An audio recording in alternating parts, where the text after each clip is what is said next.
freshman, your student counselor, your troublemaker as being the who needs to learn the lesson about pain. Of these three, who do you think needs to learn it? The funny option is Tyson, but I feel like Lewis feels the most pain about loss because of all his little robot boys. Yeah, I am kind of towards Lewis. But torturing Miss B would be the funniest because I think she'd react like, "How dare you!" Why does Lewis have to learn a lesson in pain and loss? He's already learned that many times. I've already learned that many times, yeah. I'm gonna say Miss B, maybe. Yeah, maybe I'll just change to Miss B. You guys are silly. The answer is all of them, and you. Everyone needs to learn about pain. Okay. So another fun day at the AV club. Let's get it set up here. With your little lovable sidekick Palazzo. He's so fun. He's so fun. He's learning. He is. About pain. We all must learn someday. In our case, it's now.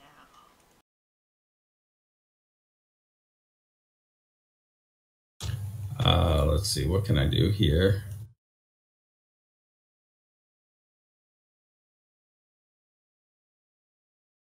This could go any which way. Machinehead could just like Hulk out and just start punching us in the crotch. I have no idea what to expect.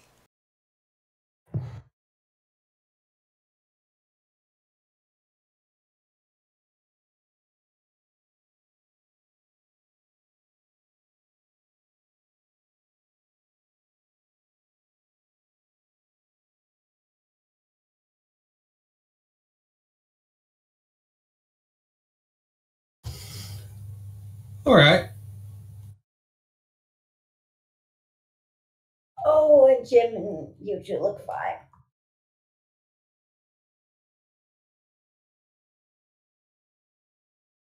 They don't look fine.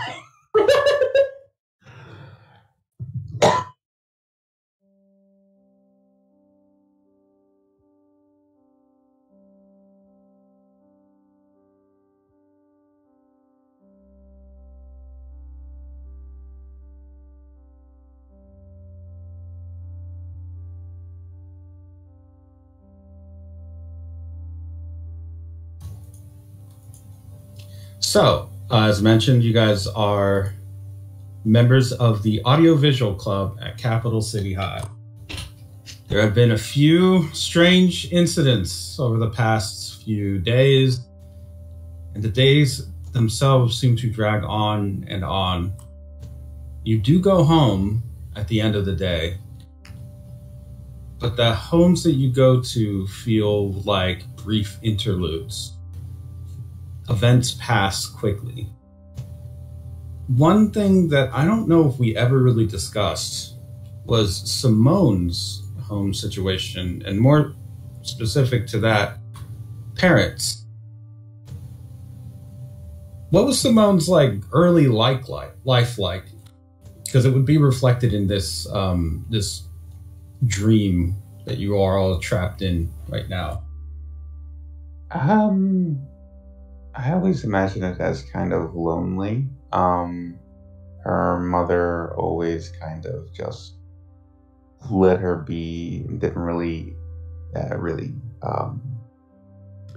a say in her life. Her father was always off working.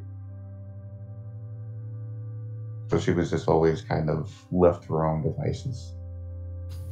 So, in the same way that Nia's home, when she's there, her parents are just shadows that move on a wall. Your parents, Simone, look more like projections of old videos. They talk and they respond to when you talk, when you ask them something, but they're like grainy footage is just being projected, allowing you to see almost like a window into like who they were maybe when they were younger, or even memories of when you were even smaller. For example, if you were to say hello to your mother, it would probably, the wall would just project with an image of your mother waving hello and talking about what a big day it's going to be, how they're very excited. And then it would cut to a projection of your father on a different wall, maybe walking out of a car and acting a little bit surprised that anybody would be recording him. All these things are just kind of like memories being played out.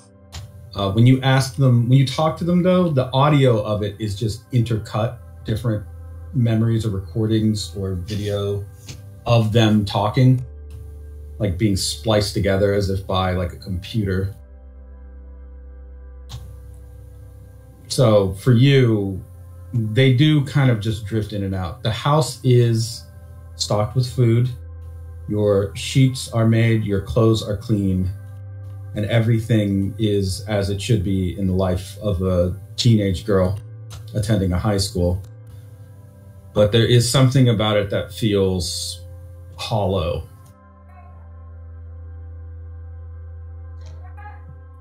Oh.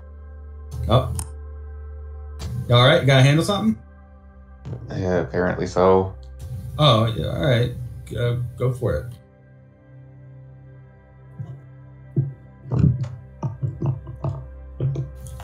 Well, for the rest of you, what did we say Marisol's house was like? She just had like villager life where she just did a bunch of errands for grandma, and it was mostly just like, you know, get coconuts down or whatever the hell, help the old people make like some food for everyone, you know. Train and Ripple, fight your brother. Marisol, your house in this dream scenario it's a tree house with a stairway connected to it. There are people, masked figures, like kind of not crowding it, but they're all throughout this structure. They're almost like background people.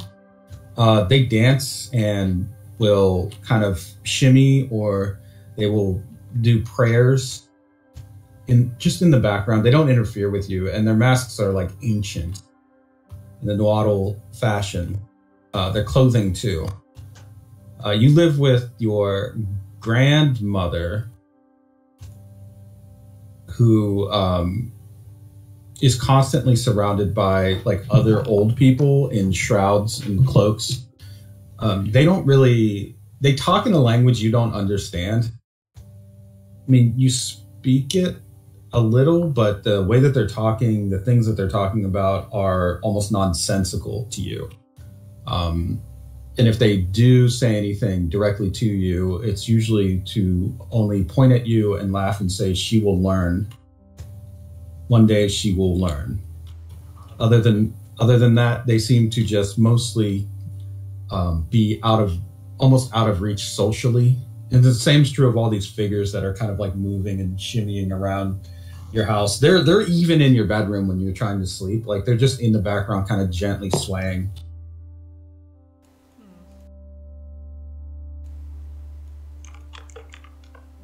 No, not the ideal ambiance, but.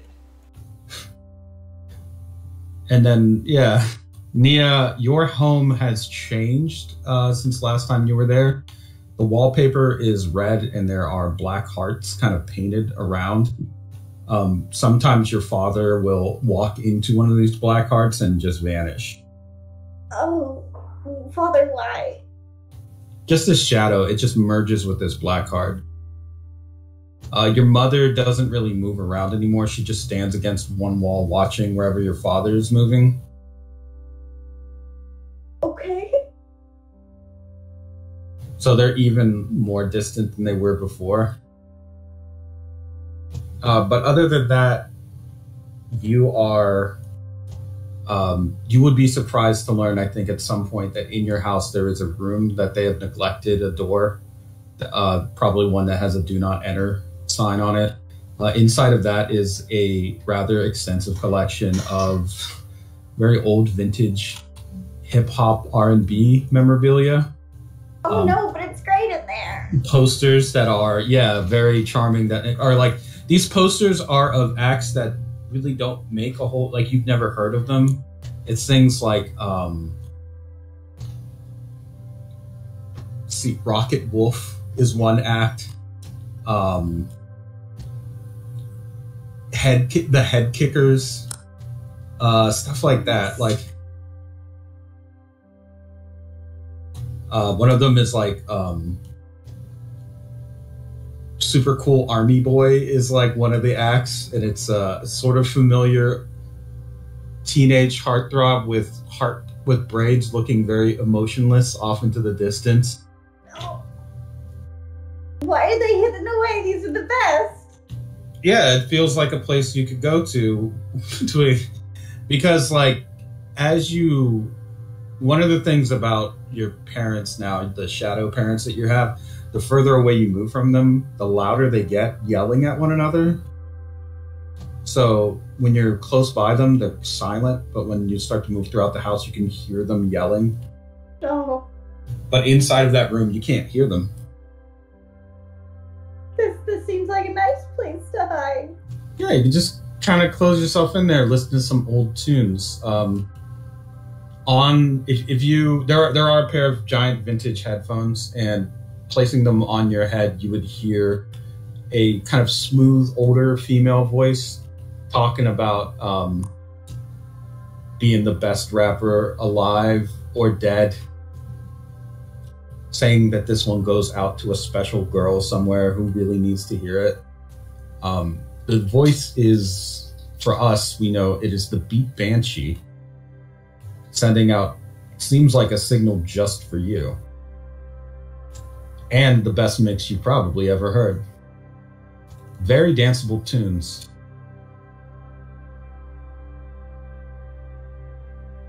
Well, of course Mia would listen to that, like, addictively.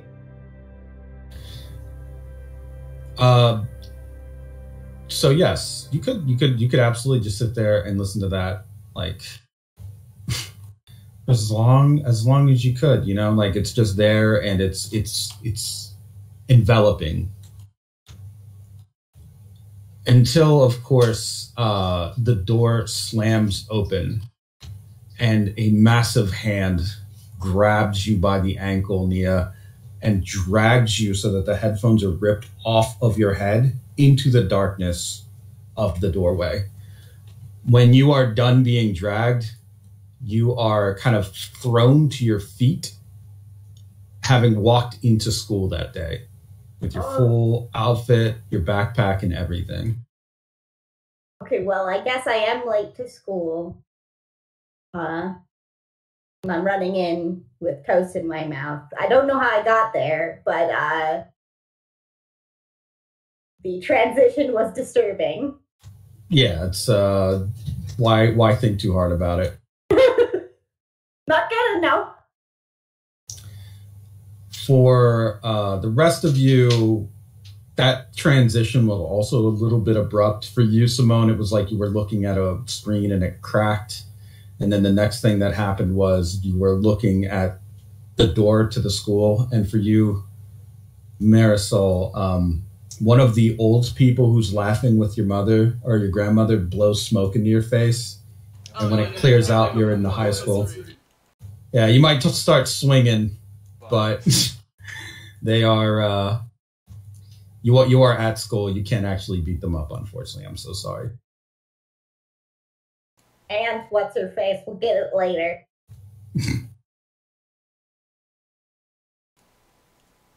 Hush.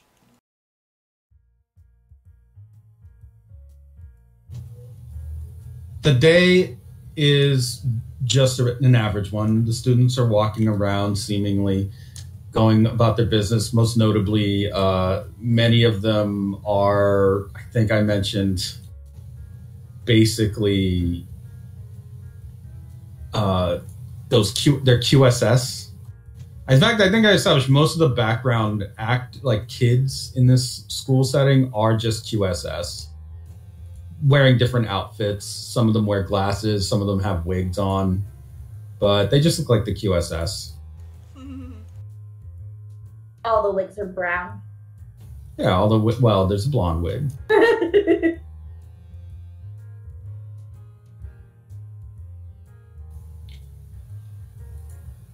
You are also part of the AV club, so that's usually where your group meets up for just to see who's there, who came to school that day, what's going on. As your group makes its way to the AV club and enters, Yutu and Jim are already there, but they are heavily distorted and seem to be having a conversation in very garbled language. Whatever they're talking about seems like it's being digitally corrupted or something. They'll turn to you, say hello, act like it's normal, but you cannot understand a single word basically that they're saying. What? Are you in a different language? Are you okay? Did you take French again? Like, hello? Oh man. I think I'm just off to a really weird day. Yeah, it's starting to feel like that. Okay, I'm gonna shake it. You want to shake who? You two? You too, yeah. Okay. Give me a focus roll.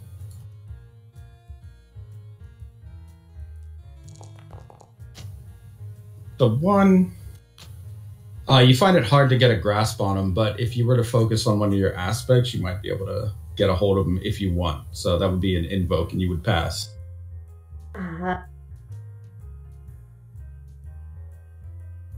I guess I could do witness. Okay. It's a weird thing, yeah. You got to shake him, and he comes out of it. Oh, hey, Nia, what's up? He says in a very unfamiliar voice. Does he really? He does. Oh. You sound different. Oh, well, he looks around the room for a moment and then looks back at you squarely. Puberty? Yeah, hey, it sounds Puberty? fine. Embarrassing you. Glad to have you back, alright? You ready for class? That's rough. I don't need to hear this. Oh, yeah, I'm ready. Hey, I'll catch you later, Jim. He, waves, and the garbled Jim also corruptedly waves, he noticeably has, his hands lagging a little bit behind the animation of his arm. Oh. Today's class is with a teacher called Machinehead. It's in a room at one of the far, far ends of a hallway, a very dark hallway. And it has the just label on the outside. It just says pain. Room 001. Are we in trouble? Does that stand for something? PA or something? Something? Yeah, maybe? I hope not. Yeah, maybe you're onto something there, potential assessment for something. I don't know. Maybe the teacher's cool. I hope so. Last one. Okay, so you guys are entering the room, it sounds like. Yes. Okay. Yes. The classroom, let's see. What are we going to do here?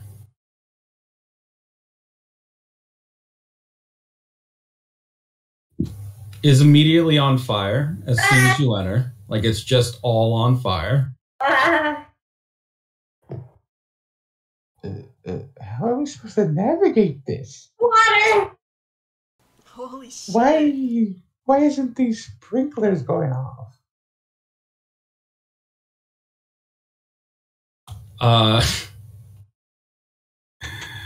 Yes. Why indeed? In the middle of the room is a man seated.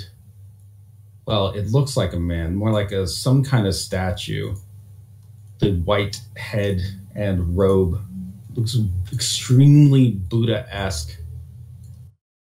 He is just seated there meditating. That's a little intense. Hello? The man doesn't stop meditating in the middle of the room. He doesn't even dignify you by opening his eyes. Before you know it, you're all inside and the door has slammed shut. Oh no!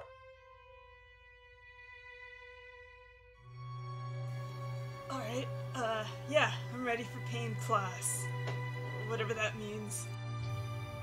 I'm not. There are other students in the room, but they're slumped over their desks, and fire has basically engulfed them as well. You see Tyson splayed out Lewis. Seems like he was trying to reach for a window, and Miss B is kind of curled up in a corner with a horrified look on her face. Oh, that's not a good sign. The praying figure in the middle finally opens his eyes, revealing pitch black void orbs. This was the inevitable conclusion. A failure to accept this pain. A failure to accept your failure would always lead you to this end. When one seeks to grasp the heavens, one may overextend themselves. Sadly, I believe this to be the case for all of you. And so none of you will be allowed to go any further than this. The figure begins to stand up and then begins to just blink out until he is gone. The fires immediately end, and you can see that Tyson is seated, going through his bag, looking for something sweet. Lewis is listening to a pair of headphones on a Walkman, and then kind of looking down and nodding at a small robot, which is pressing fast forward for him. And then he would indicate again when to press play, and the robot would do it for him. And Miss B is just filing her nails.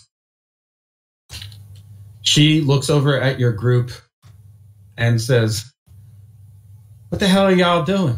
You just gonna stand there and what?" Mia does have a chair in her hand, looking like she's about to smash in the window. She, Miss B, just kind of like starts laughing. What the? Aren't y'all supposed to be the good kids? What the hell's happening here? She just goes back to filing her nails and getting detention. I'm gonna see you there. The room was like on fire. Like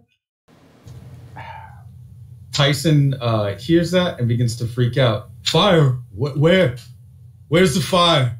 He springs out of his chair, rushes over towards a fire extinguisher, pulls back one giant fist.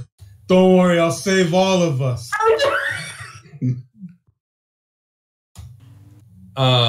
Before he does that, the door opens and your teacher arrives. The praying figure from before, he looks much different. When you first saw him, he had a very dark outline that was like severe. Like it's like he was highly detailed. When you see him again, he looks softer. It's like there's more bloom coming off of him or something. Greetings, everyone. Today is about dealing with all sorts of different things in life. Trouble, tragedy, difficulties with homework. This is a mental health and wellness class, newly mandated as part of the regimen to keep students mentally healthy. And I, your teacher, Machinehead, have been chosen to be your guider your guidance counselor on this journey into exploration of the self. May I request that you place that chair down, please, Miss Nova, and Mr. Strongest, please do not break that case. I am asking nicely.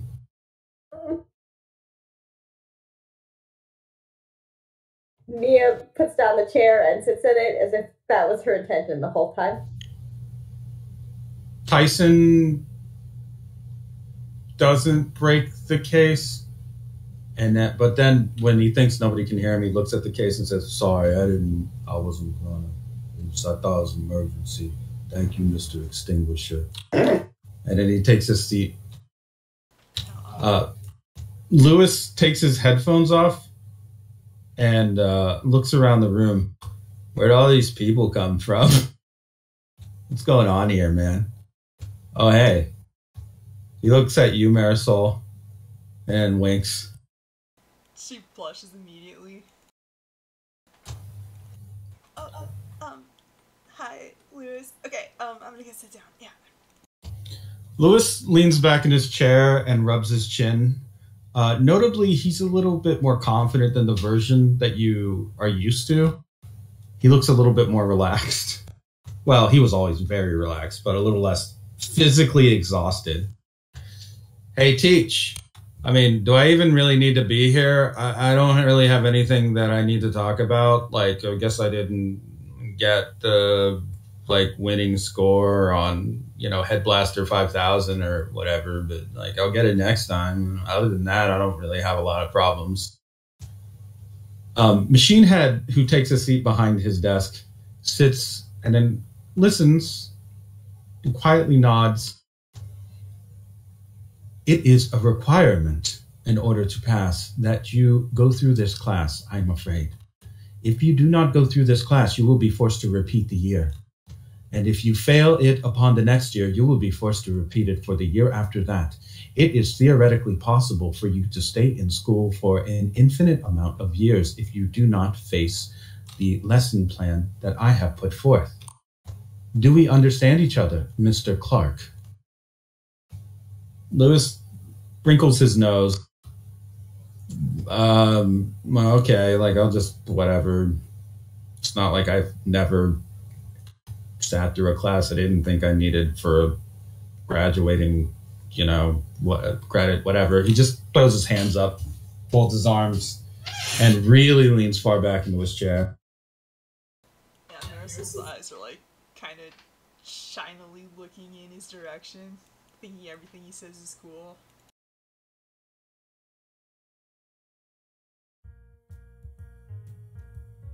Machinehead begins to hand out pamphlets and small packets of paperwork to each of your desks. We are all ready to get started. There is a lot of good reading material in here that I think you will find interesting. And then he sits down behind his desk again. This class was first required because of a series of events that have occurred in Capital City. There have been numerous psychologically traumatic events that have occurred. And while we may have a guidance counselor who can act as an outside therapist for those who need it, unfortunately, your parents and those in charge have found that you have not sufficiently processed the things that you have gone through. Because of this, we do not know if you will be ready to take on the roles that will be required of you as graduating adults. That is why this has become a requirement, a very specialized case that requires a specialized curriculum. Today will be a lesson in accepting pain. The lesson will be that if you do not properly let go of the things that burden you, your failures in life, if you do not face them and then go through them, they will drag you down into the abyss, or, as experts typically call it, depression. Marisol's gonna raise her hand. Yes, what is it? I have to ask, a robot that's what's gonna teach me about pain and letting go? Do you even have, like, feelings yourself? Machinehead leans forward a little bit towards you, presses a few switches on the sides of his faceplate, and begins to lift it up, revealing flesh beneath. Flesh that has been we'll say there's a lot of blood, but it's hidden behind the dark. I am not a machine. I never was a machine. He slowly pushes the faceplate back down and clicks and locks it into place. Marisol looks very surprised by this. So, wait, you're not a robot at all? I'm just very... Everyone saw that, right?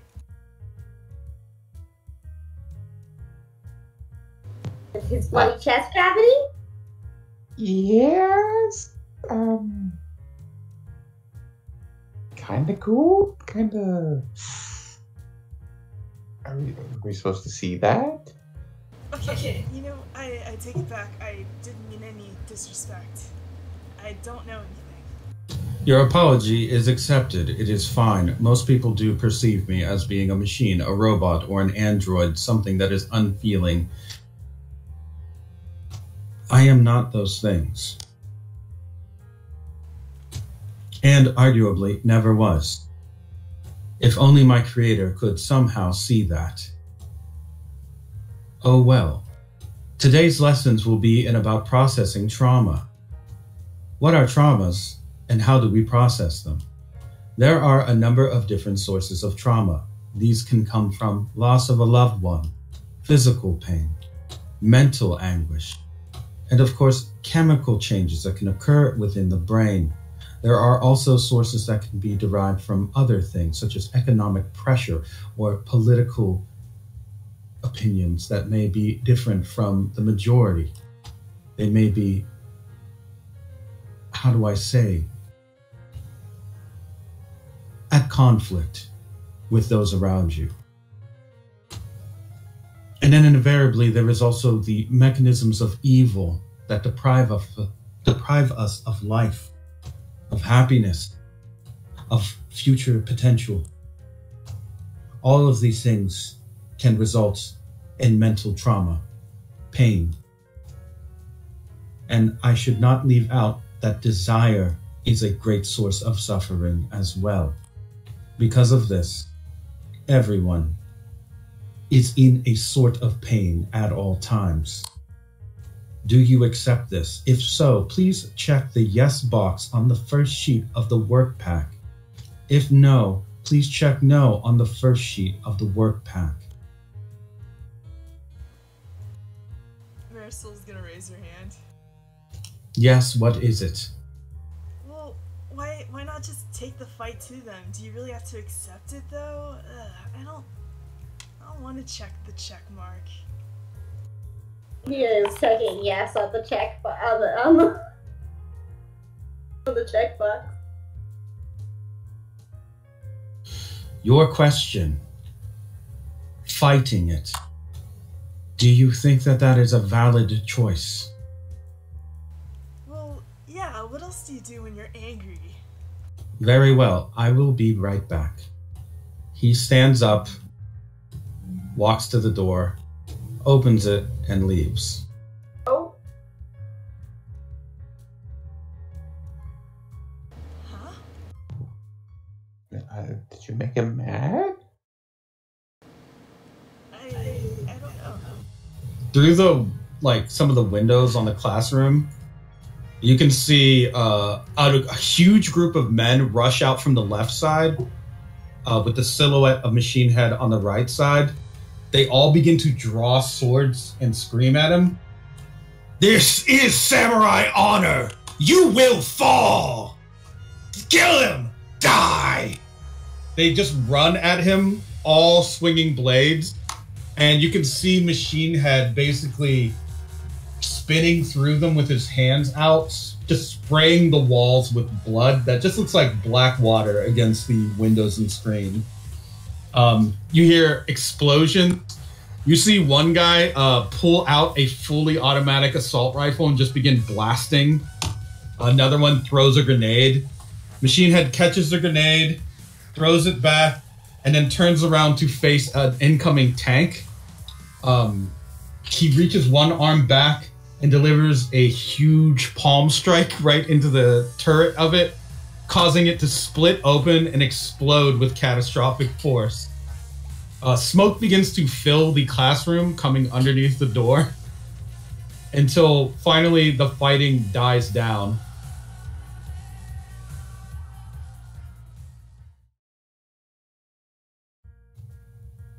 The door opens,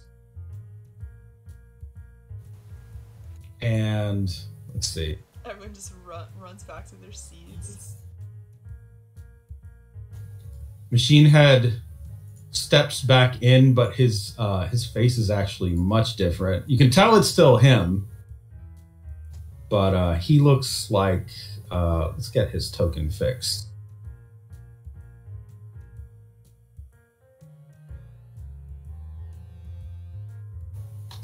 He, as opposed to his prior appearance where he was kind of very peaceful, he's got several blades sticking out of his body.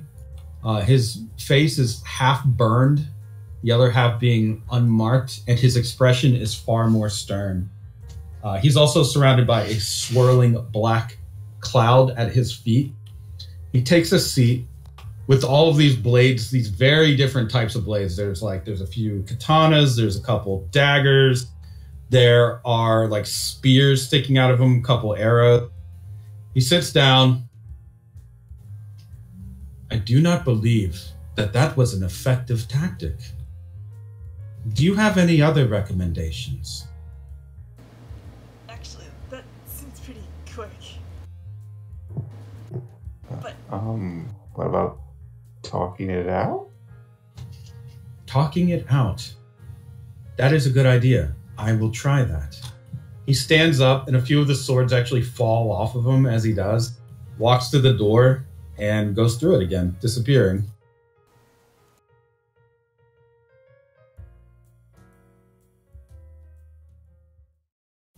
You see him walk out again.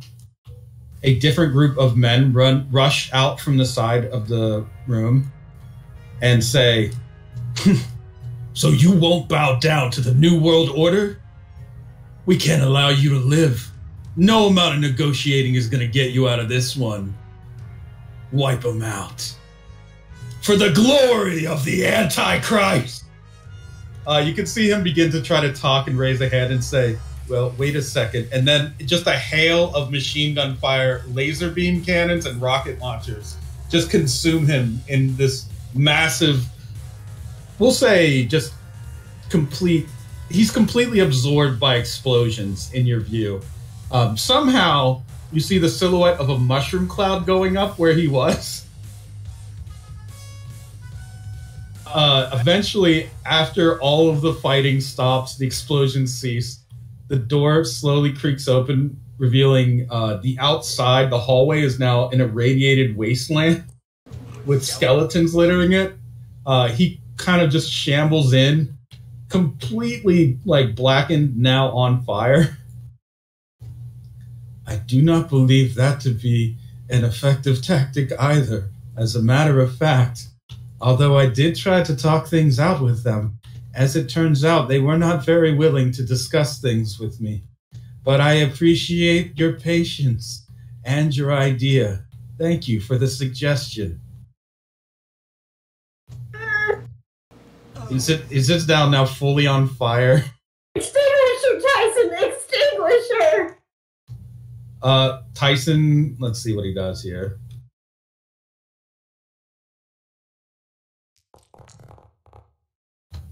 Tyson smashes open the fire extinguisher with one elbow, grabs the fire extinguisher, and sprays down the teacher. Jeff is just watching all of this, or not Jeff, sorry, Lewis is watching all of this with just a shocked expression. He hasn't said a word. And Miss B is occasionally looking up to see what's going on and saying, I can't believe this shit. This is wild. You okay? The teacher, Machinehead, coughs out a plume of black smoke and glass fragments. I am fine. As it turns out, it is difficult to discuss things with others when you speak of pain. They would rather deny that it exists or what its necessity is in life. Although in honesty, not all suffering is necessary. Unfortunately, for the condition that is life, some suffering may be required. At least as we know it in its current form. In more elevated standards, there may not be pain as we know it, but there may be a type of pain. Because of that, we need to be able to process pain properly. Unfortunately, it seems like those on the outside don't necessarily agree with some of the ideas that you are saying, and because of that, there will be conflict, as you know. I believe, personally, that the best course of action would be to lobotomize all of you. Oh. Hey, Teach, you had me there. I was about to check this off after all, but that last part, I don't know. Oh, I am sorry. I meant to say, to make sure that you don't suffer again, we should get rid of the bad memories. How is that one? No, I'm gonna say that's not much better. Okay, then allow me a third attempt.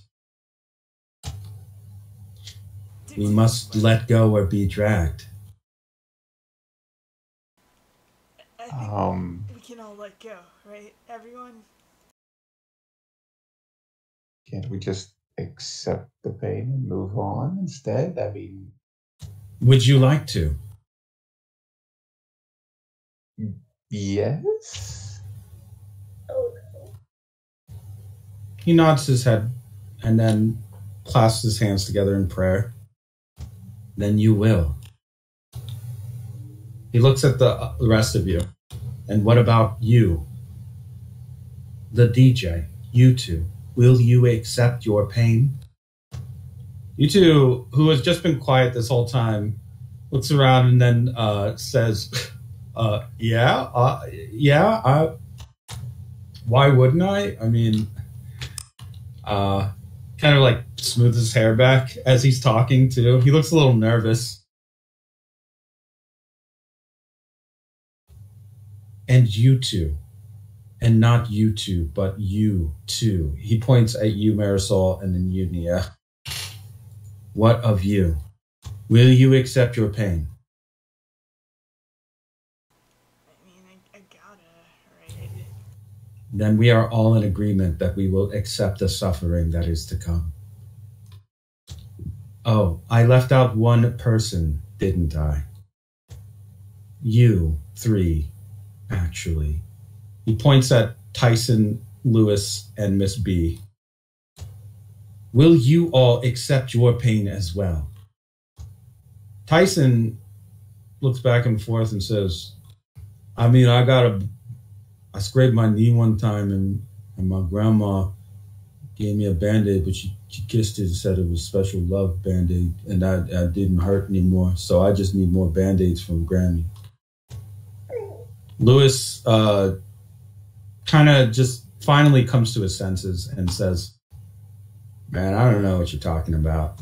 And Miss B says, is this some kind of like cult thing that you guys are doing? Because I'm not rich enough for that. You know, you're not going to get a whole lot out of me, and I'm also not a good worker. Like, you put me in a field somewhere, I mean, that ended badly the first time y'all tried that shit. Nah, Machinehead here kind of tilts his head as they respond. I do not think that the rest of them understand, and unfortunately, because there is not an agreement, we cannot move forward. He stares at your group in the AV club. It is your job to convince the others to accept their fate. Will you do this and earn a passing grade in my class, or will you fail and be condemned? We have to pass, so sure. I offer no other options.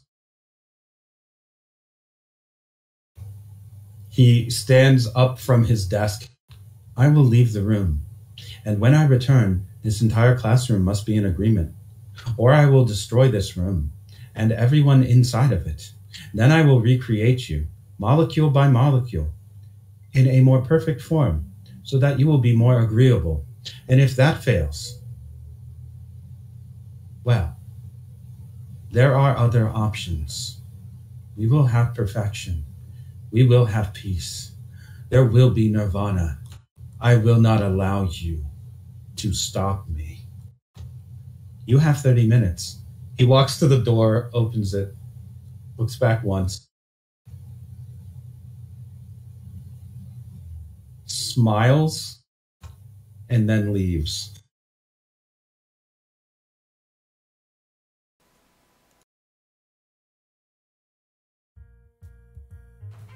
Marisol's gonna try to see if the door behind him is locked. It is. You can hear in the distance more sword clashing. This time, instead of the calls to battle, you just hear horrified kind of shouts for help and people pleading for their life.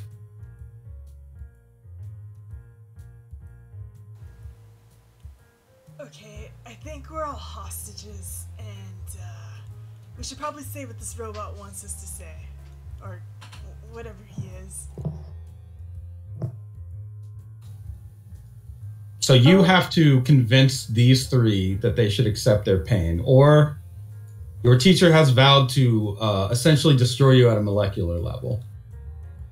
I don't want to, be destroyed and then recreated and destroyed again. So, how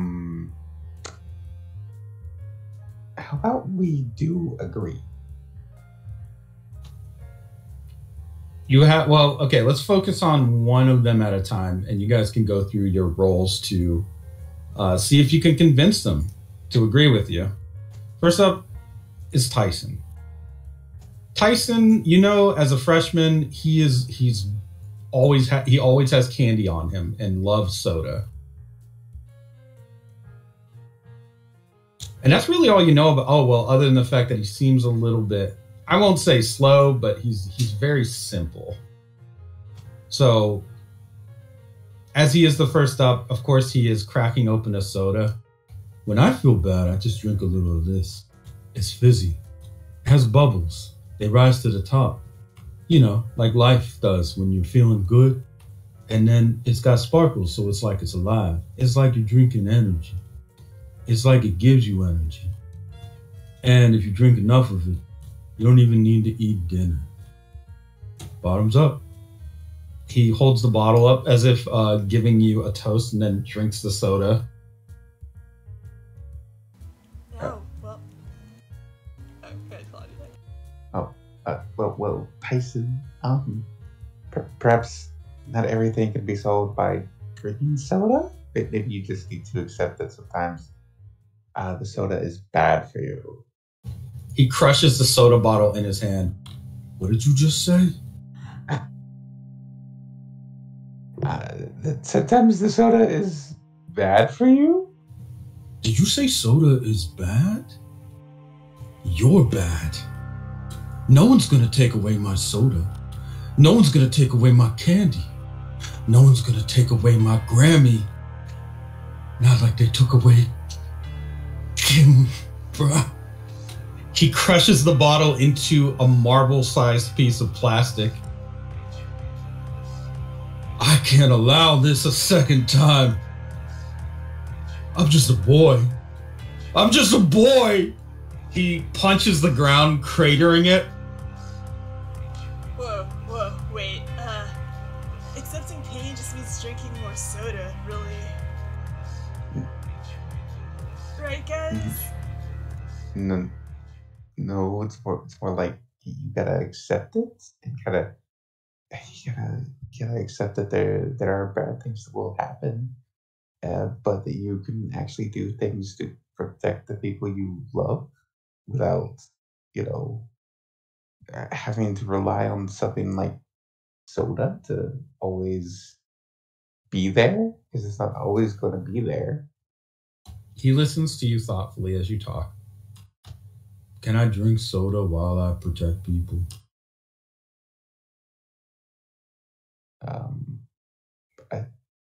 Sure. Oh, okay. Well, then I accept what you're saying. And I will accept pain. As long as I can drink soda. Except for certain types of soda. I don't like red cream soda. It looks like it's supposed to be cherry or strawberry, but it's just vanilla. It lies to you. He turns around and then returns to his seat, accepting his pain in life. Hey, Tyson, is your Grammy okay? When he sits down, he has a blank look on his face as he says, I think Grammy is sick, but she's probably going to be okay. Okay. Oh, it'll be fine. Next up is Lewis, who actually approaches your group. And then kind of he scoffs a little, looking at the door. I mean, are you guys like really getting in on all this stuff that guy was talking about? Because, I mean, I don't know. He seems like he's got a screw loose, you know what I'm saying? I don't know what all this pain talk's about. I'm not suffering at all. That guy's not just a guy. He's a weapon of mass destruction, clearly, so... Man, that's on whoever made him. He scratches his chin. You made him! What do you mean? I didn't make that. But you did. No way. Why would I make something like that? Yeah. Maybe you're hiding something through the, confident swagger you got there. Maybe overcompensating a little bit. I don't know what you're talking about. That's not a thing that's happened at all. I've never done that. I've never hidden what I feel. I don't need to hide anything. I don't need to pretend like I don't have something. And like whoever made that guy is not me. I didn't make that guy. Somebody else made that guy. Wasn't me though. I'm just chilling.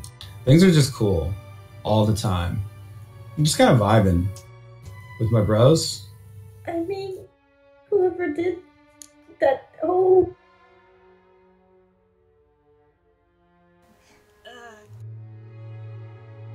Whoever made that guy, not saying that it was you, but whoever made that guy probably needs to comfort him a little. 'Cause he's going through some pain. Lewis, now, he seems like he's like very far away from you and you can't hear him when he's talking. It's just like very low. It's just, I don't know what happened. Oh no! Oh,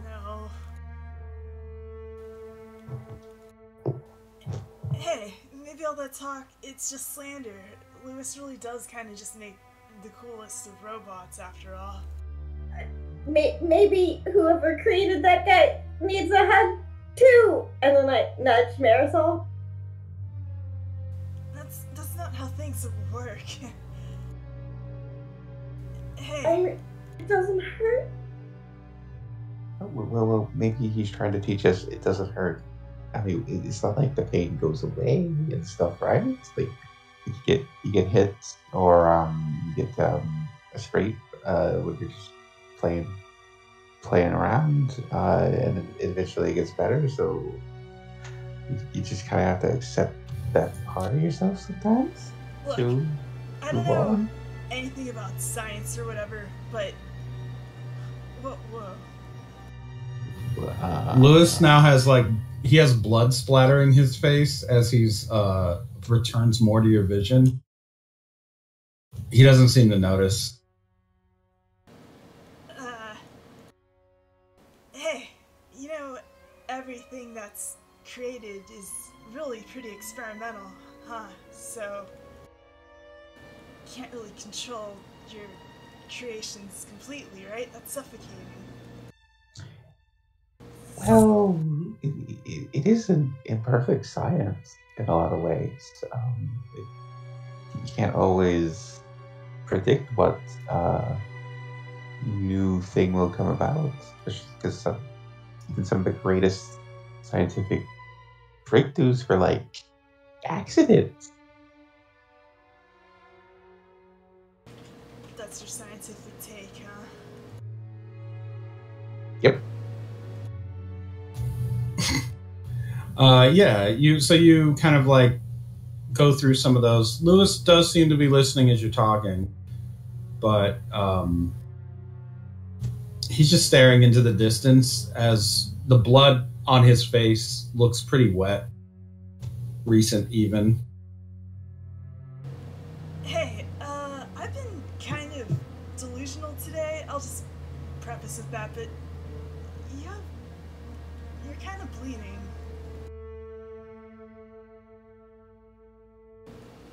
Are you alright? He touches the blood on his face and then looks down at it in his hand. Well, what's this? Man, he rubs more of the blood on his face. That's weird. Maybe I cut myself shaving, or right? Yeah, that's probably it. Or a pimple. Gross, right? He's just staring at you, kind of like chuckling. It's a very hollow chuckle. I pull out my bag and I start searching through it for like tissues, and then I offer some to him. Can't forget stuff either, huh? No, it's fine. I got this. Here, I'm gonna get in your space. Okay, you're getting close enough to him to clean him off, I guess. Is that what you're doing? Lick her hand and just charge it with Ripple.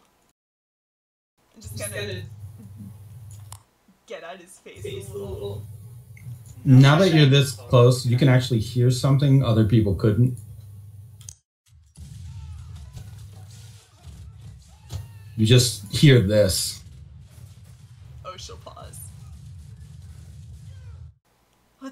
What is all that? What do you mean? It's just video games. It's just pretend. It's like soldiers, playing soldier. You never played soldier before? It's easy. You just pick up a stick that looks like a gun and you point it at people. And then you pull the trigger and then they fall down because they're pretending to be dead. But they're not actually dead because it's just pretend. None of it's real. No, there's actual things that are real though, Lewis. It's not video games. Guess that's where you and me disagree then. Let's just be honest with one another here. I mean, if you can't tell the difference between a game and reality, you're probably in a lot of trouble. I can tell the difference. I know it's a video game. It's just a game. But you seem to think that it's more than a game. Which, come on, that's crazy. It's just a game. Just, there's more blood appearing on his face with each gunfire sound, like it's being splashed on him from an invisible source. I mean, it's even kind of fun if you think about it. She's gonna be squinting, and she's gonna grab the other two, Simone and Nia, and bring them in close so that they can hear the video game noises.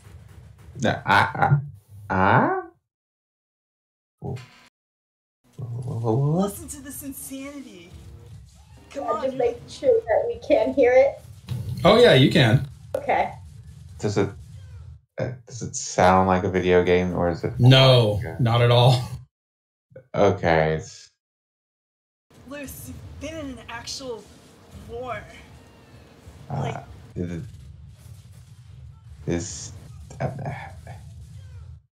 This ain't a video game. This is just...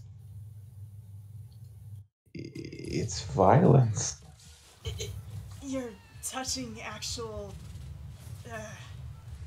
Come on, I mean, just think about what you're saying. You're saying if it's not a game, then all those people are really dead, for real. And I killed them. Are you saying that?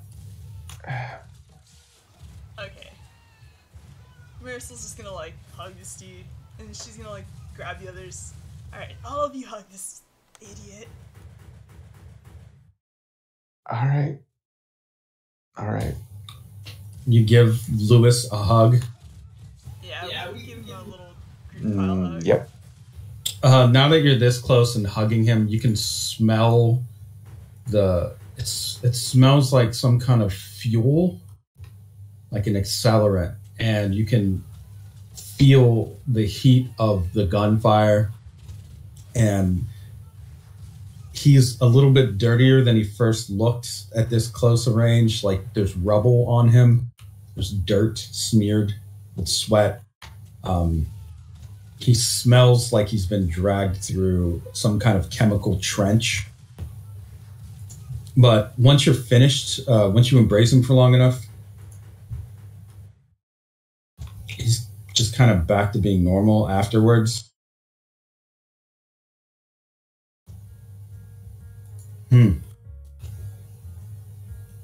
Well, I guess I have to accept it. People are willing to do this sort of thing. I should probably be willing to hear them out. And maybe you're right. Maybe it wasn't a video game.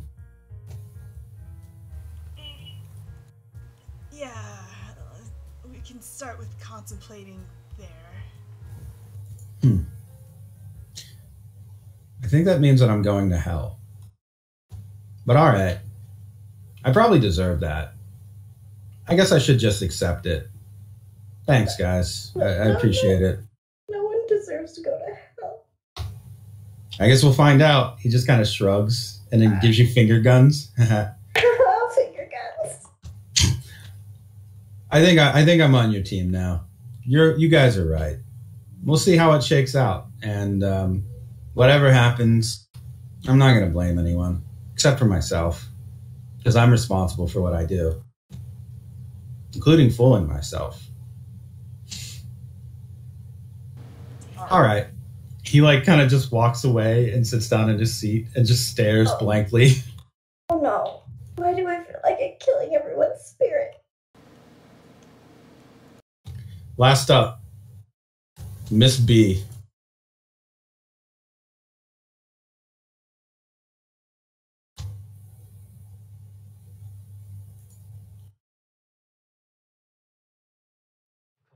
She folds her hands, her arms, and then like tilts her head and looks at you all.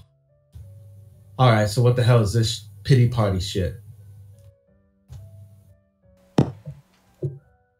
Pity party is just about accepting that the stuff that has happened in your, this happened to you or around you is, accepting it and moving on, because like keeping it inside ain't good. She stares at you and just reaches out and quickly slaps you across the face. Very sharp. Why is that familiar? She smacks you, Marisol. Oh. And then she looks at you, Nia. I put my helmet down. There's a small knock on your helmet visor.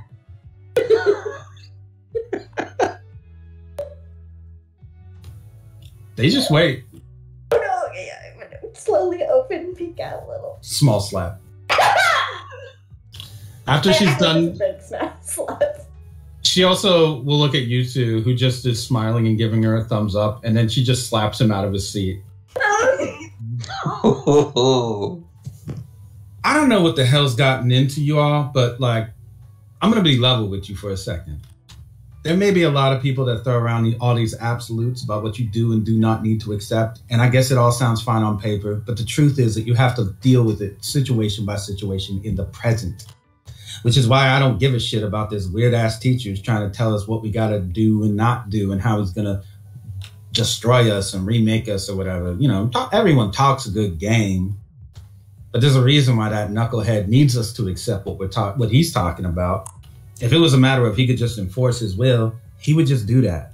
Because that's how people are. Even people that are robots or not robots, whatever the hell he is, I just assume some kind of cyborg, like the Terminator.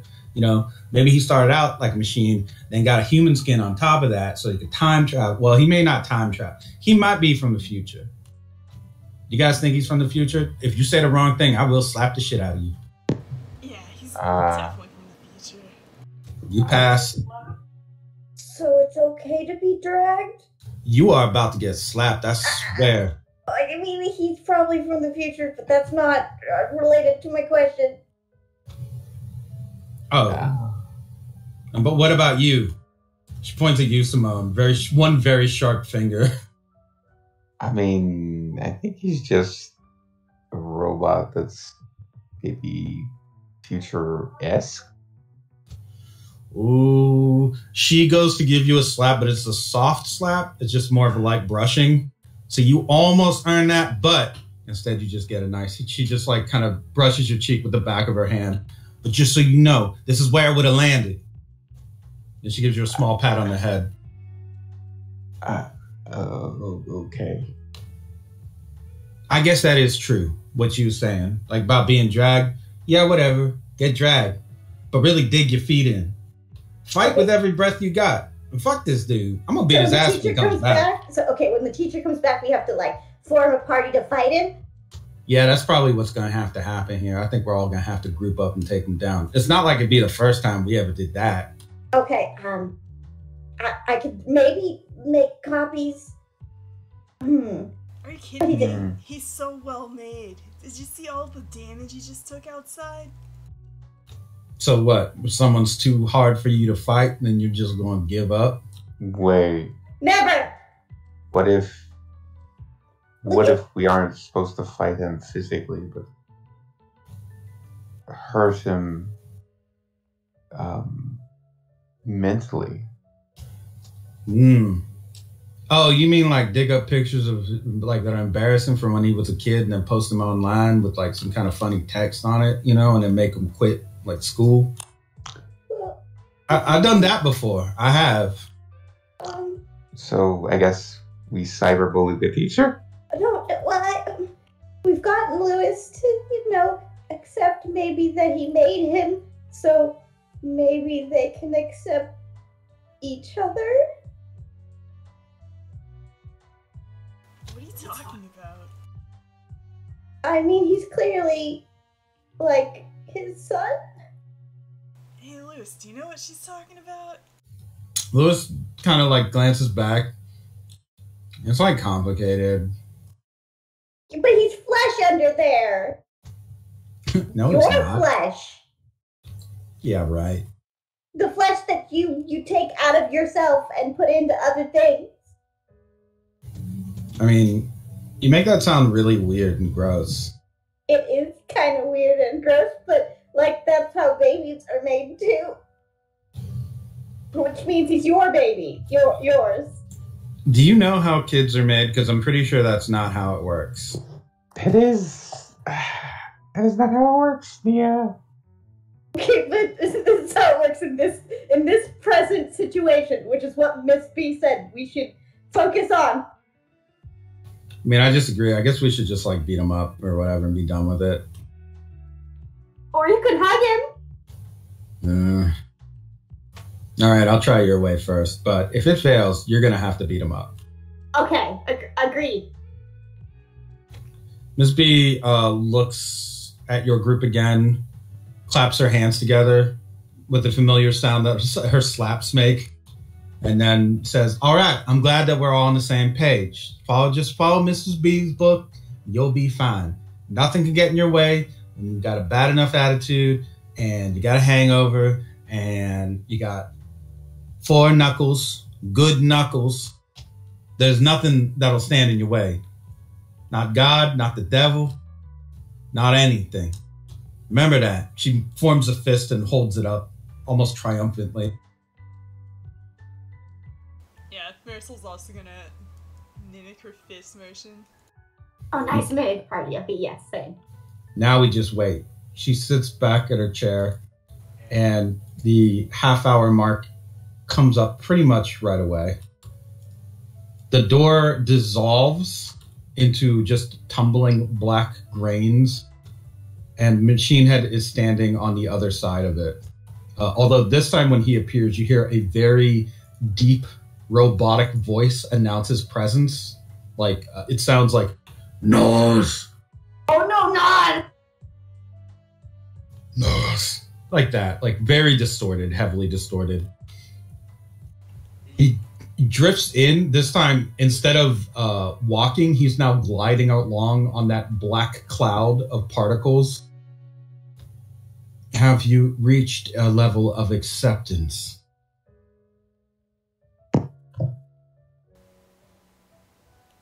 We think it's you who has to accept something else. Lewis looks uncertain, but he gets up from his seat, as if taking that to be his cue, and walks towards Machinehead with his arms open. My son, I love you. He goes to hug Nas. Nas palm strikes him in the chest so hard that his heart flies out of his chest. It's still attached by a cord and just begins to bounce around the room, and his body ragdolls backwards as well. Oh my god. Marisol's flying out of her desk like a football, trying to catch it. Give me a speed roll.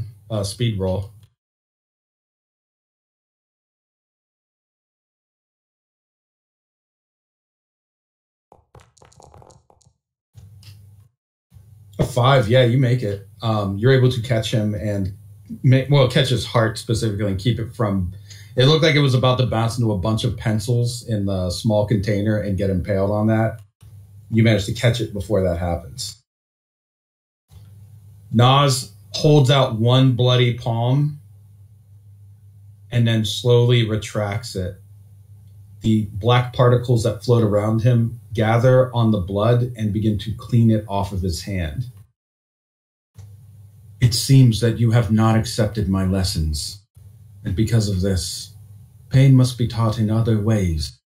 Once I have broken your physical forms and your minds, I will have the proper blocks to rebuild you, to remake you as you should be, as you wish to be. I will give you the perfection that you have yearned for, so that you may no longer darken this world or any other. More importantly, you will have the perfection that you desire so badly. You will no longer be flawed. You will no longer be vulnerable. You will find and achieve Nirvana. With that, Miss B pushes her desk and chair out of the way. Tyson stands up, and you can see forming around his fists are almost lollipop punching glove, like boxing gloves. They're very hard red candy gloves around his fists.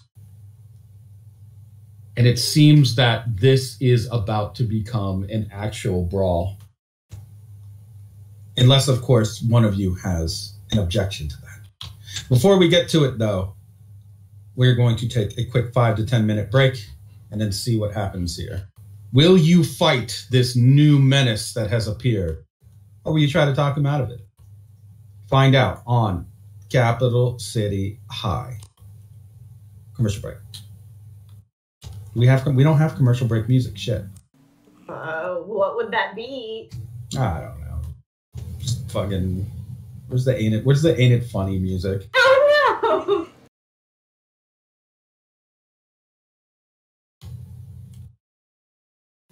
no! But yes, actual for real 5 to 10 minute break. We've been playing for a bit, so. I'll be right back. All right.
Okay, is everybody's back? Hello. Yeah. This is small news, but I'm very happy about it. They figured out how to make the Spotify downloader work again. Hooray! Woohoo! Yeah, it's mostly for when I want to add music to stuff. It's a little bit awkward to use, but at least it works. That's all I can ask for. So I am happy that is once again functional. Okay, so to get back to it.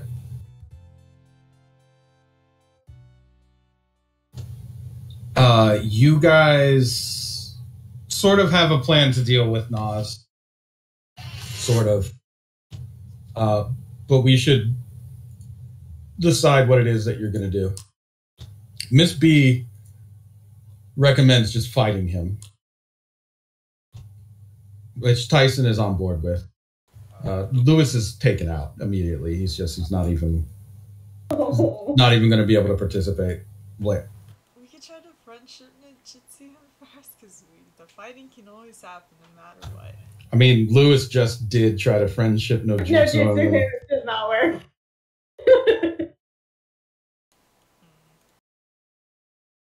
Simone suggested psychological attacks, not physical attacks. Which, I mean, there is some argument to be made that you did see him tank a bunch of what appeared to be swordsmen, and then an actual tank, and then the armies of the New World Order serving the Antichrist, whatever that means. You don't know what that is. So he's apparently some kind of walking weapon. Of mass destruction, yeah. Of mass destruction, correct. So, which option would you like to take here? Let's try the psychological approach first. Psychological approach. That means you, Simone, are going to be leading on it. Psychological attacks are technically your field. Your stand gives you a sort of a little bit of an advantage on someone like that you are making a psychological attack on. Right. So I guess, how do you want to open up on this guy? Okay, she go like, you want to make us perfect. You want to make us just like you. But the thing is, with organisms, with cells, biology, all of that, to make us whole, you ruin everything else that makes us distinct. And you claim you yourself as perfect. You have achieved Nirvana. But what kind of Nirvana could you possibly achieve by being so singular in your thought process, so anti-individualist, anti-thought? Because without a single diverse thought in your mind, we are just a singular people. And that's just not how things are meant to function or work. We are better, far better, when we have diverse thoughts to actually work through. You don't have a diverse thought in your mind. You only think of one. Nas listens and merely replies back, "It is not that I wish to eliminate diversity of thought. Rather, only the barricades that keep you from the thoughts you wish to achieve. The only reason that you would not want me to succeed in my mission is that you wish to fail repeatedly, and the suffering that will be derived from your repeated failures will be reflected upon the human race as a whole. This entire world will quake while you are figuring it out." You will have to roll against this attack. Boy.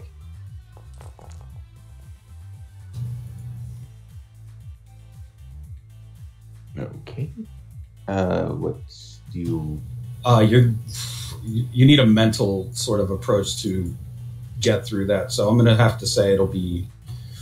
Your durability seems fine. Okay. Ooh. Let's see. I am definitely going to invoke her.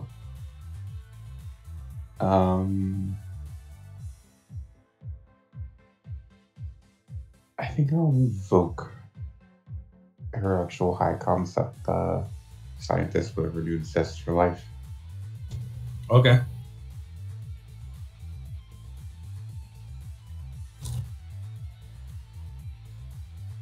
So that puts you at a 4, you're equal. Yep. In that case, you don't take mental stress, but you feel like what your words may have meant something to him, but his counter argument was extremely. There is something that rings true about that. Once you have made that attack against him, he actually will turn back towards you and say, "Why don't you just admit it?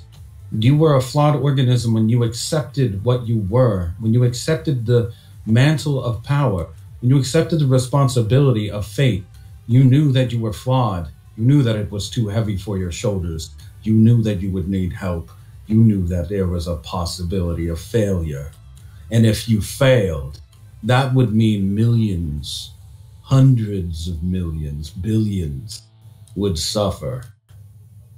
He kind of leans towards you and his presence begins to grow and darken.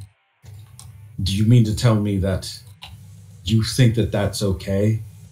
Do you think that it's okay for them to have to accept you to deal with your issue? Are you saying that it is okay to burden them?"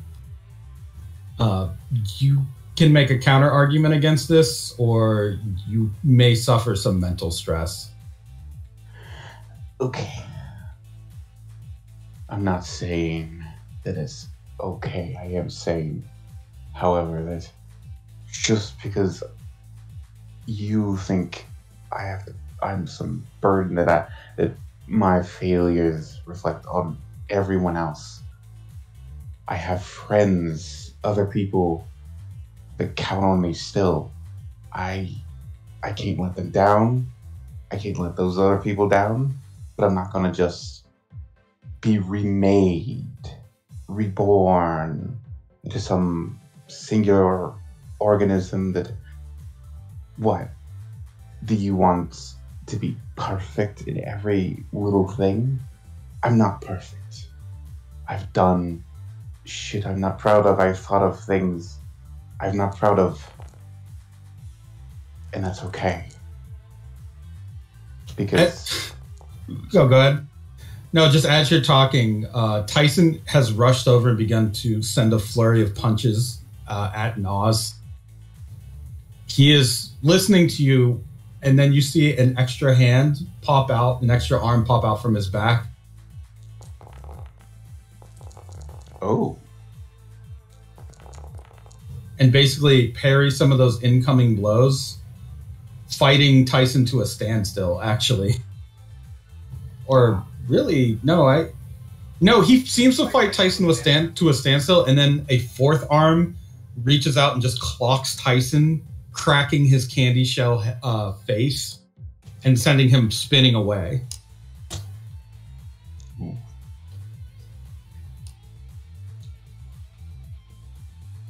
But just because there's a chance of failure, if there's some weird idea that we have to always work towards everything perfect, the perfect outcome. There's never a perfect outcome. There's never a single outcome that's going to work out. Together, we are able to make that outcome work, but sometimes it's just not going to work. Sometimes we have to fail to succeed, so we can succeed farther down the line in a greater way. That's what science is.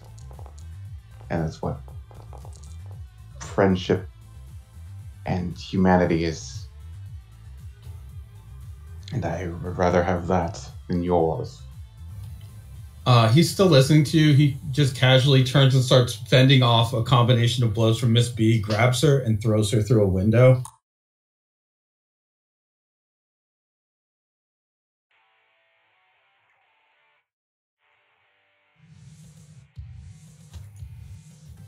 If that is the case, then perhaps you should let others speak for you, since you are so valued by your friends and they value you. He turns to you, Marisol. Do you have any sort of argument that you'd like to make? Well, actually, something that does come to mind is, don't you need a whole bunch of people or something for evolution to make any sense at all? Evolution doesn't happen with, like, one person, right?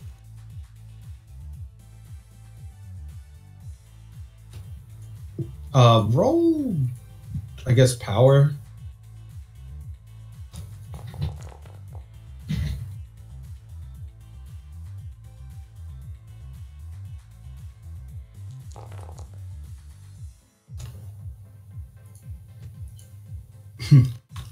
A flawed excuse and an understanding that does not take into account the suffering of each organism that will evolve.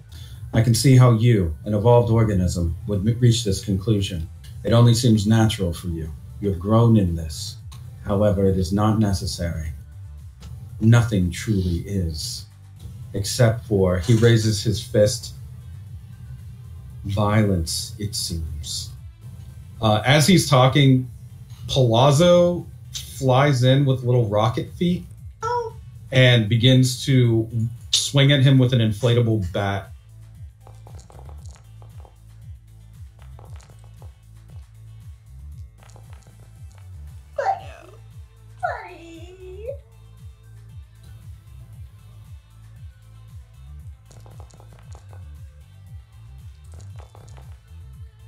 Jesus. There's a cloning Palazzo, is there? I mean, maybe afterward. Nas catches him with his two extra arms and just holds him above his head and begins to compress Palazzo, sending sparks flying. He's gonna crush this boy. Palazzo's face is becoming heavily... it's glitching out, basically. It's turning into a frowny face and screaming face and crying face as Nas is basically crushing his body. Can I kick Palazzo out of his grasp? You would have to fight Nas to do it. That's what... Yeah. Okay, go, make a speed roll. Okay. Diplomacy has ended. It's not that our diplomacy has ended, it's just that she's going to kick fight while talking, I guess.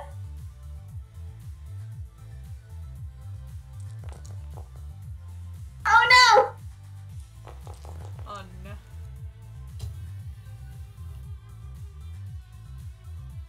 It's 3 minuses. I should re-roll. You got a fate point, sure.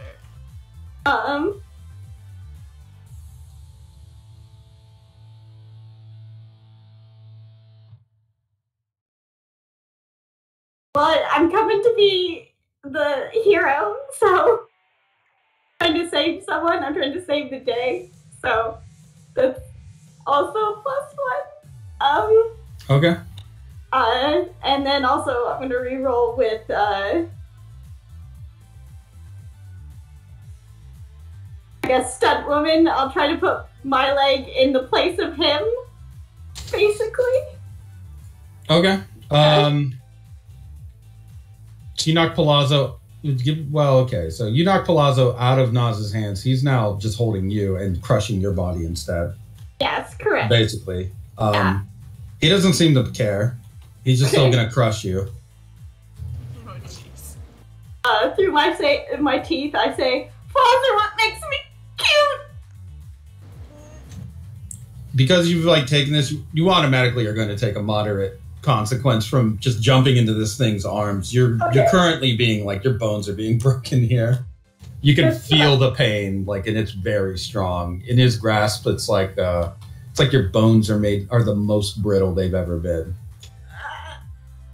So you guys can actually hear Nia getting cracked and crushed inside of Naz's grip, it's like he's a trash compactor.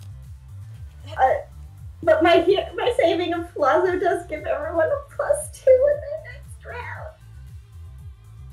Yeah, there you go. Naz here is going to look back to you, Simone, with Nia in his grip and Marisol's argument kind of like shut down a bit. It seems like he is this inevitable force of destruction. It's very difficult at the moment to imagine how someone like him might be defeated. But maybe you have an idea. Do you maybe have one?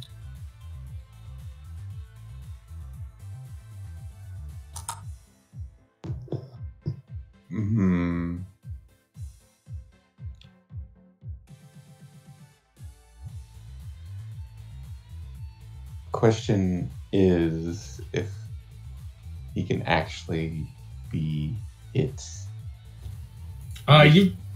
You've seen every physical attempt get very much shut down. Yeah, I meant more like it's with strings and his sleep slides pulled right out. Oh, you want to try to pull his sleep slides? Because it's a stand ability, you don't necessarily have to roll for that. If you choose to do that, you will get slides back that just look like they have circuits printed on them. He has a brain. They have some kind of something like sleep, but not exactly like any of the human sleep slides that you get. This looks more like, I mean, you're someone who works with technology. You understand computers a little, right? Right. Like, this looks like a defrag readout, basically. Oddly enough, his brain is pretty well compressed. I mean, as far as like defragging goes, there's not a whole lot of waste.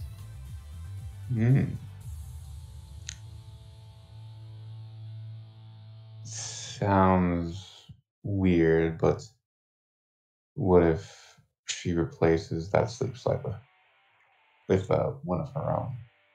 Oh, you want to slide a human sleep slide into his brain? Yes. Okay, that one you're gonna have to. Well, again, a stand power. He wants a slush person underneath. That's what he showed you, yeah.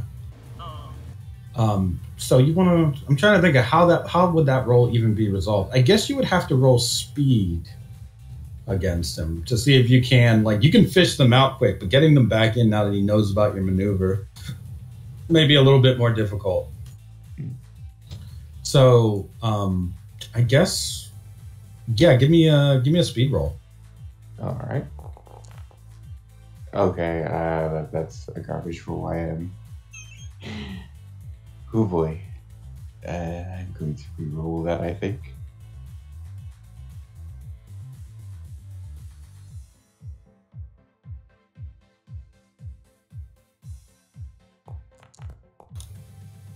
Okay, that is... Whoa. I like the re-roll animation thing it does. What does it do? It makes a little symbol spin around. Oh. Kind of fun. See, like when I click that. Oh, it does! Oh, cute. Yeah, it's kind of fun.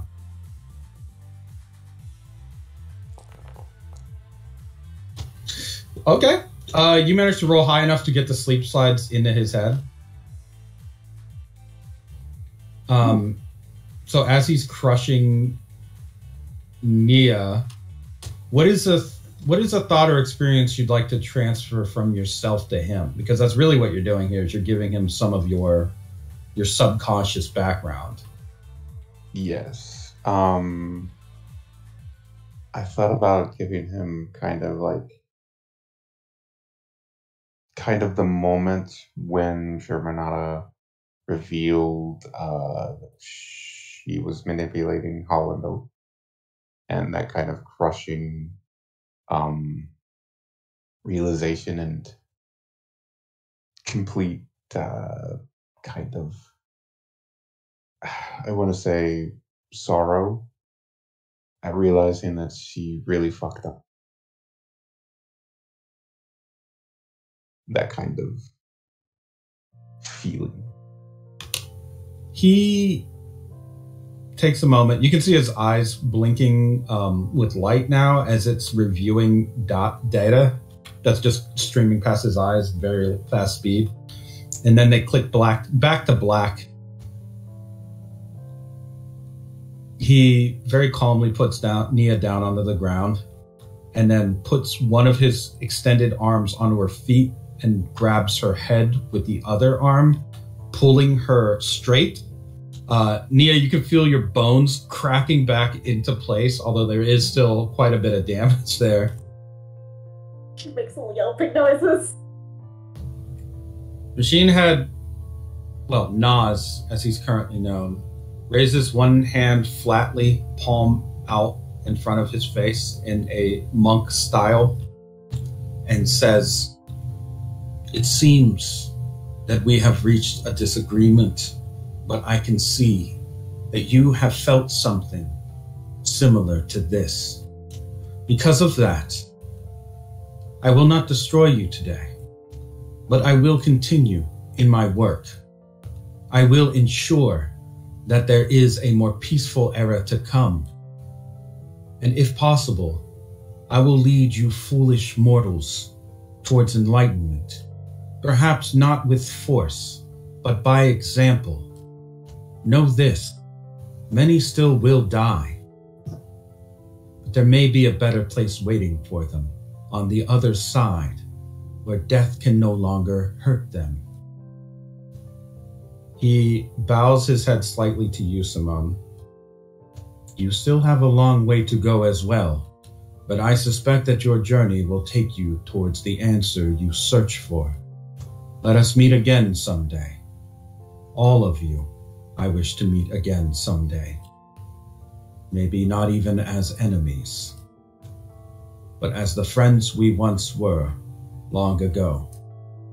He looks back at Lewis.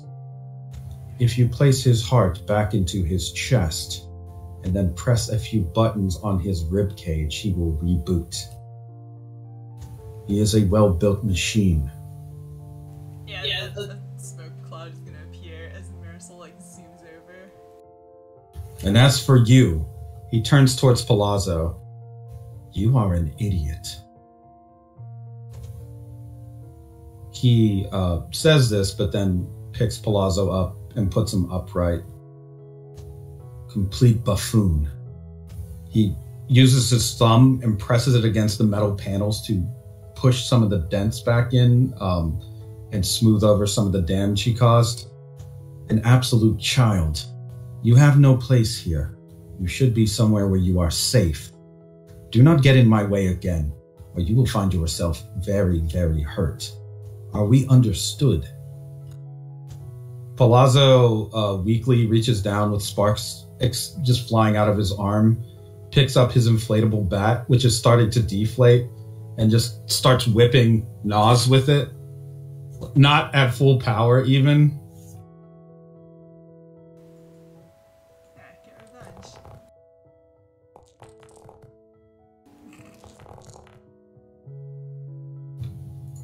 Nas sighs. "Complete idiot. You will die one day."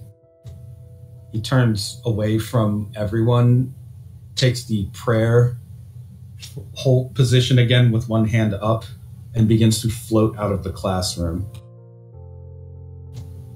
"You may not understand my vision. You may not agree with my methods. You may question why I do such evil things. You should instead question why the world allows for such evil, why there is any capacity for this darkness. Why is it that the devil should be in a world where we think good most supreme? That is a question to be answered, perhaps in another lesson." He floats out of the room. There is a hint of sadness as he goes, and eventually you can see his cloud of black particles disappear down the hallway as he vacates the premises, leaving behind the destruction in the room and questions on the lesson of pain. He taught a lesson, but what was really learned here?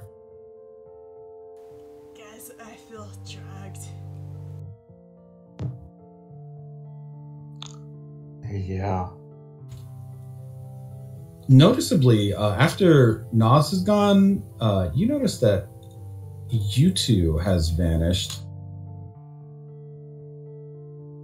Oh? Yeah, at some point he must have left.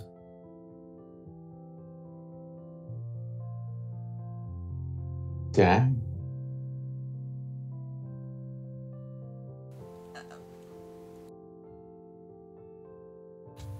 What's up? Is anyone gonna notice Yutu first, I guess? Yeah, who notices it first? Yeah, that's a good question. Probably Mia. Wait, where did you two go? Is she gone? I would have noticed you slip away, but she sort of pats her leg and then winces.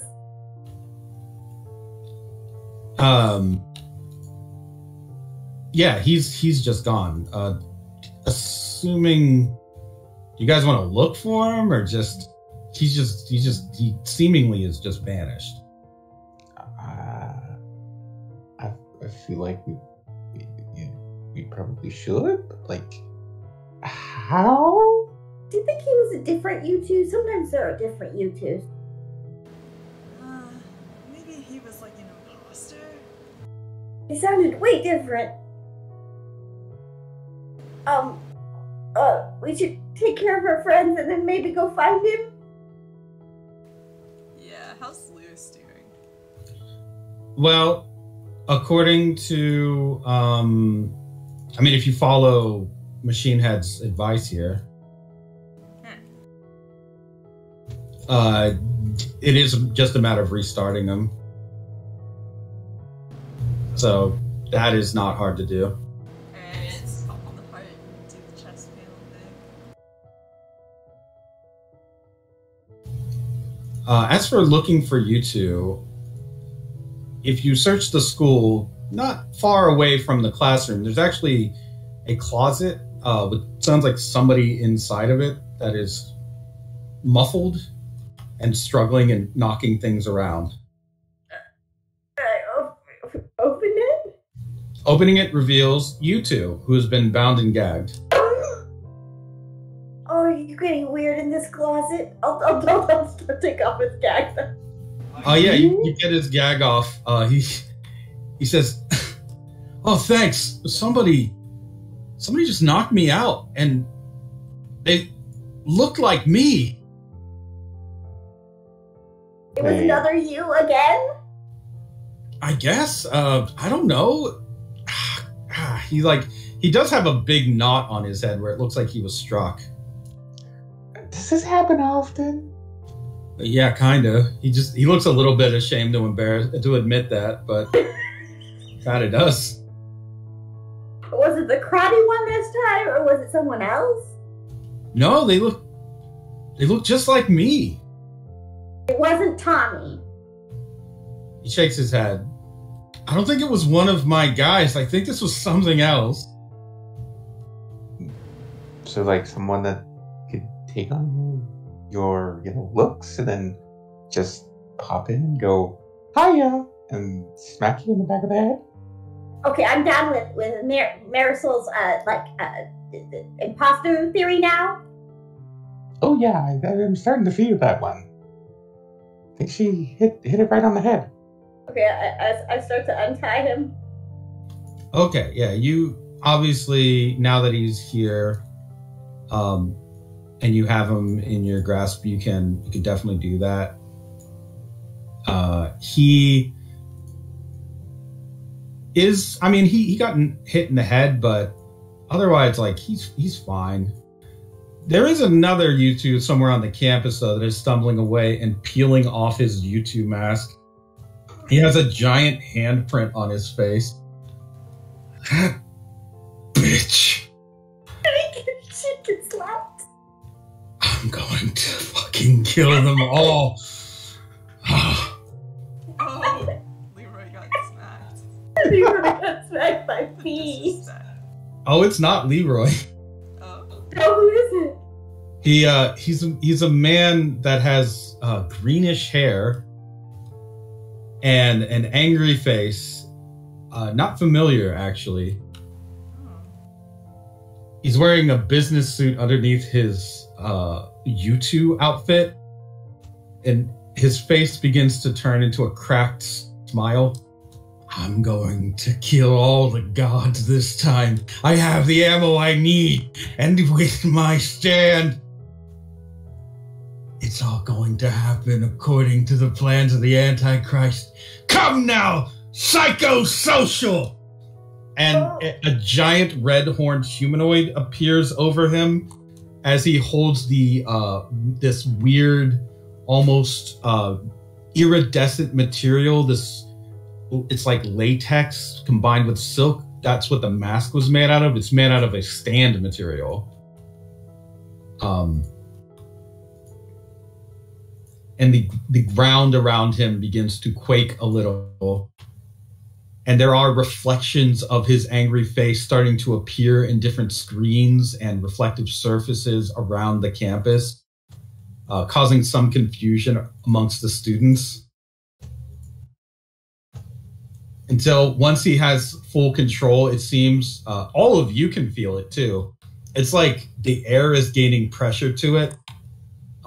This feels like some kind of stand attack as he laughs and the school itself seems to quake. And that is where we will do our to be continued. This is what he looks like. Oh. This is the disciple of the Antichrist sent to contain you. And he is tired of getting the shit kicked out of him. This is not the only time he's had the shit kicked out of him. No. That was the other times. Just any time there's been a fight and it seems like somebody's acting out of character, or maybe even in the background, one of your characters like knocked him over as he was walking in the lunchroom disguised as a student. You may have like been playing a team sport and just tackled him in soccer. I think at one point Marisol was practicing karate moves with Miss B looking on, and then she uppercutted this guy and broke one of his teeth. We just accidentally kick his ass. It's not an accident. This is your mind trying to unconsciously fight back like an immune system, because this guy is invading it. Of course, yeah. He can't beat me where near me, yes. There will be so many accidents. His stand, the psychosocial, gives him the ability to manipulate massive psychological profiles, like in mass, cause delusion, manifest fears, and read backgrounds, histories, thoughts. He creates a sort of wild, illusory display or stage play of the various, basically subconscious of everyone in his affected field. And that's all of you. Damn. Strong enough to keep the egregore in their own thing. Yeah, imagine Bohemian Rhapsody, but like instead of it being figures from fiction, it's figures from like your past, your traumas, all of that. Not only that, his abilities basically pass the sniff test right away, so you don't even know that you're in a dream or some kind of illusion. Everything just passes right by that. Doesn't mean that your mental immune system won't start fighting back against him, though. Every time you like notice things that are weird, and then we have to like ignore it because of mood, like TV logic. Yeah, that's exactly right. His stand is reinforcing that. And now your enemy has actually appeared. So in theory, if we break the egregore out of this, we might be able to affect the game.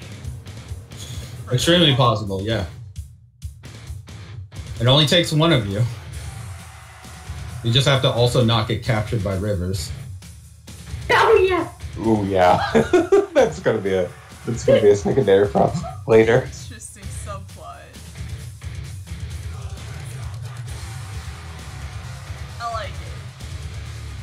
But how do you beat a guy named Psychosocial after one of the sickest songs ever made? You can't. Oh, Let's go within. We just got a lesson from Machinehead today. Because these sessions are short and infrequent, I'll just post a full profile for this guy so you know what you're dealing with. So he'll have a full NPC write-up, including his name, which is Maximilian Richtenstein. I was gonna reveal to YouTube that Nas is Machinehead. I thought he knew. I think I had a guess, but I don't think it's been officially until today, right? This is the first to know about. I had a conspiracy theory that he was, but I don't think it was ever announced. Yeah, because we don't do the samurai game, really.